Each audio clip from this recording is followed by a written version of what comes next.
Welcome to a new season of The Slate. I'm Ashley Minnelli. And I'm Danny Parra. Okay, this is ridiculous, Ernesto. Why did they replace Danny with you? Because I'm cute, and I'm cuddly, and I'm the closest thing there is to Danny. Okay, seriously? Where is he? He's been hibernating in a bathroom all summer. He doesn't think this season of The Slate can be as good as last season. Are you serious? I'm gonna kill that little Puerto Rican porker. Where is he? He's in the bathroom and he's being a little bitch. Look, I tried reasoning with him, but he keeps throwing Skittles at me. Out of my way. Really, Danny? Oh, the horror. The horror. What the hell is your problem, Frodo? This season's gonna be crap. Mohome, flamingo. We're never gonna have the amazingness of the spring season, bro. Alright, come with me. I gotta show you something. Come on, I gotta show you something.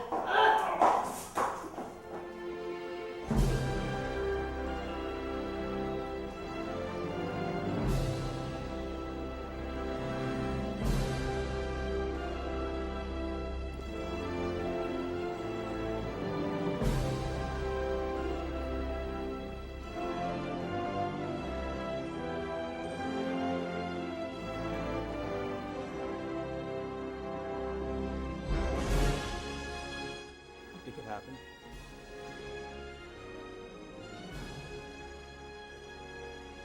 We're all here for you, Danny.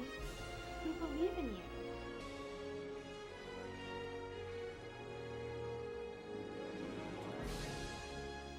Groovy. Welcome back to The Slate, everyone. I'm Ashley Minnelli. And I'm Danny Parra. Let's make some movie madness.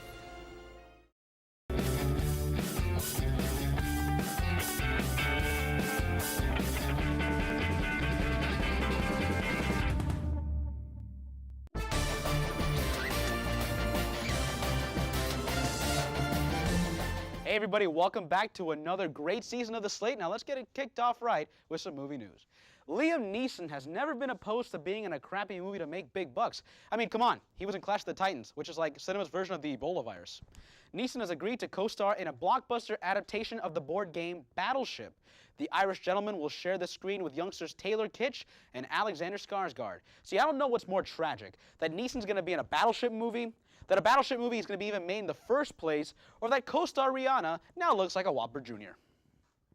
See, we all thought Jan de Bont lost his mind when he made Philip Seymour Hoffman utter one of the worst lines in cinema history in Twister. The suck zone. It's the point, basically, at which the twister sucks you up. But now the dude that brought you timeless classics like Speed 2 Cruise Control has an even more moronic idea in mind. So you all remember Mulan? Well, you see, now de Bont wants to take Mulan and make it a live-action movie. The movie is set to star Zhang Ziyi of Memoirs of a Geisha fame and doesn't yet have a release date. But folks, it only gets worse. Soon after, Tyler Perry announced he was making a Bambi remake set in the ghettos of Atlanta, starring T.I. as the title character and Lil Wayne as his ill-fated crackhead mom. Will Ferrell was swimming in cash after the success of the other guys over the summer. Now Ferrell is preparing for his greatest artistic challenge since Blades of Glory. He's set to produce and star in Casa de Mi Padre, a spoof of the wildly popular Mexican soap operas that my grandmother watches every day at 5 o'clock.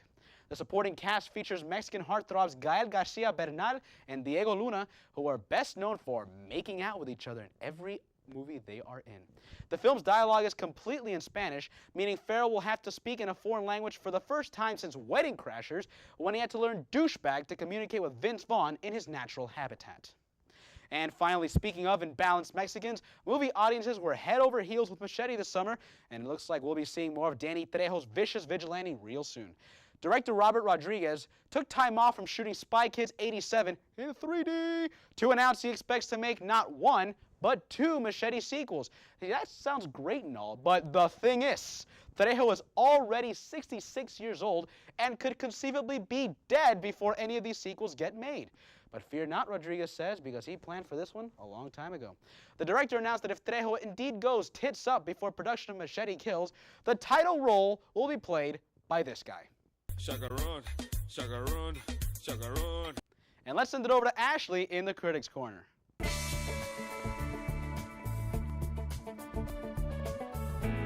Hey guys, and welcome to our first Critics Corner of the season. Well, it wouldn't be in true Slate fashion if we didn't hear about this summer's box office bombs and hits. We all know we can't keep our opinions to ourselves. So on today's Critics Corner, we have our dame on the street, Ms. Brooke Bergstoller, and our new freshman, Mr. Chip Breyer. All right, guys, you know the drill, so here we go. Let's kick it off with Inception. What did you guys think? Brooke, let's start with you.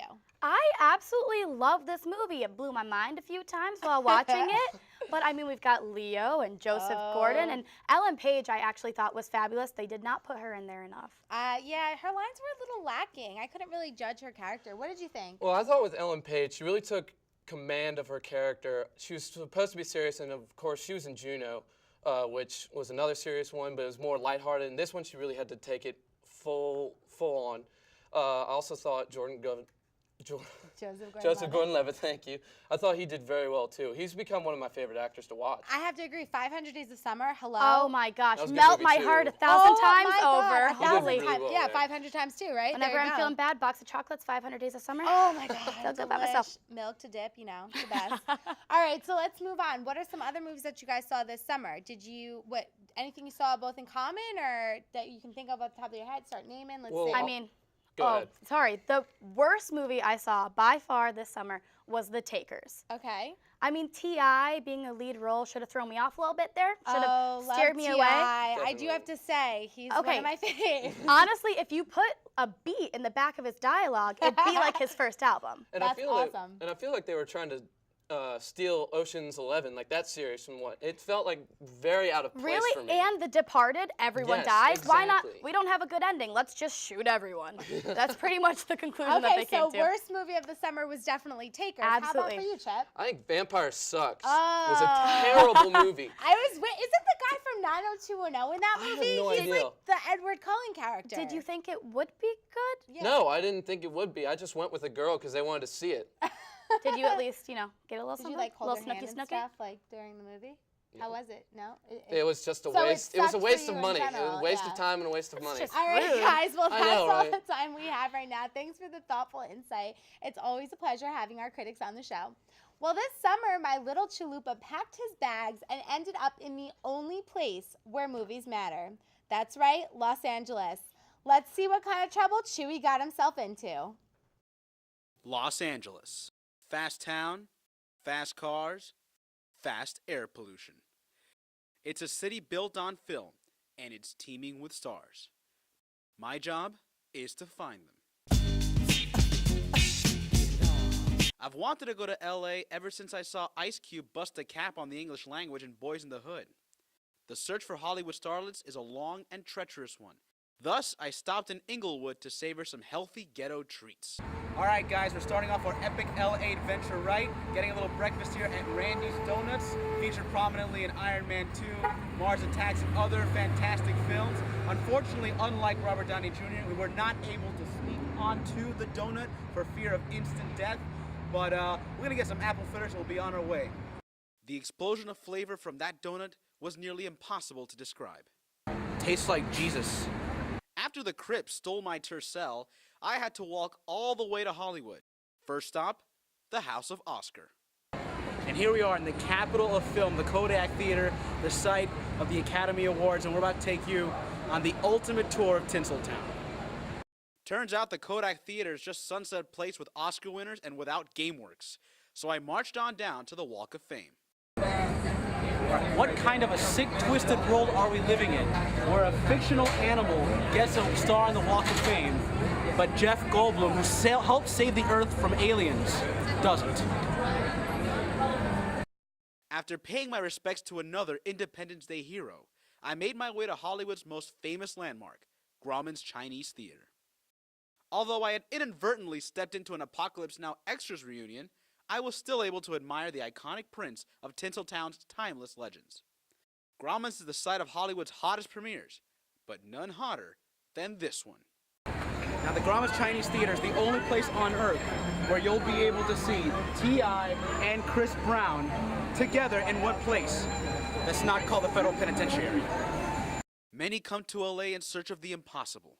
But instead of becoming a movie star, getting laid, or other things that can happen, I discovered something more. Something different. More adventures await. For the Slate, I'm Danny Parra. Wow, Danny, that was interesting. Yeah, Ashley. So, what'd you do this summer? You know, the usual. Hung out with JGL. Who? Joseph Gordon-Levitt from Inception. Oh, yeah, the little kid from Angels in the Outfield. Hey, that's really cool. You know what's even cooler? The Gospel According to Rick. After spending his summer meditating in the Tibetan mountains, our very own philosopher is back in the studio for another classic rant.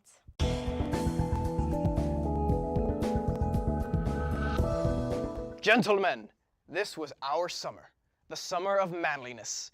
It started off with a bang when A-Team came on the screen and delivered a testosterone-filled nostalgia trip worthy of praise.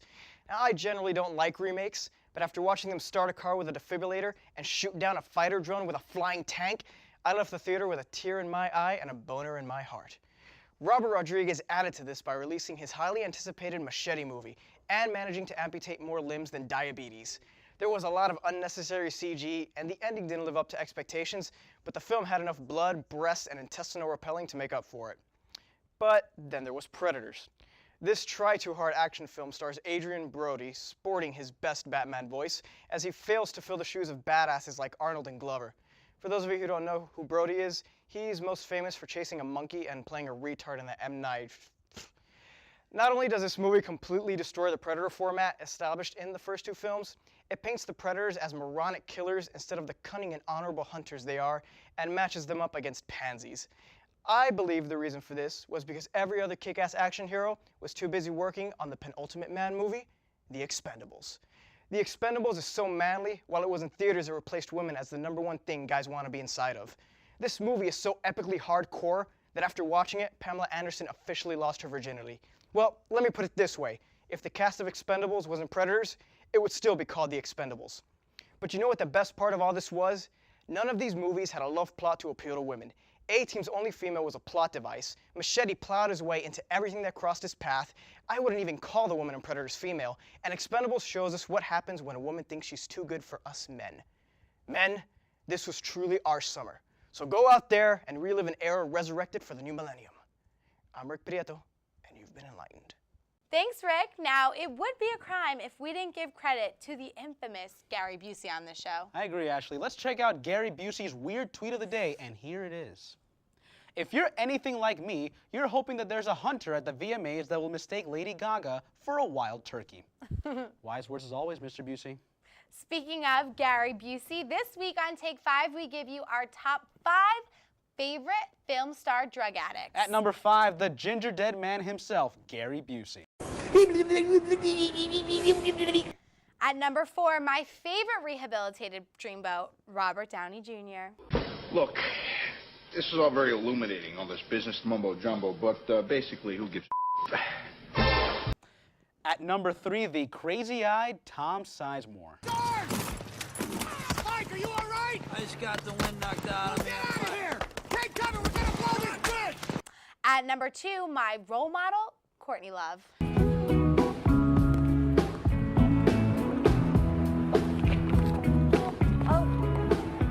How can I thank you? Maybe I can squeeze your titties? No. Want a Mac? No. And finally, at number 1, the hairy one, Robin Williams. Good morning, Vietnam! And great news for the African-American community because none of them were on the list. Thanks for putting up with us on The Slate. Be sure to check us out on vimeo.com/The Slate. And also don't forget to check out all the other shows on UMTV. Now enjoy a laughing shark. Oh, ho, ho, ho, ho. Oh, oh, ho, ho, ho. Oh, ho, ho, ho, ho, ho. Oh, ho, ho, ho. Oh, ho, ho, ho, ho, ho. Oh, ho, ho, ho. Oh, ho, ho, ho, ho. Oh, ho, ho, ho, ho, ho. Oh, ho, ho, ho, ho.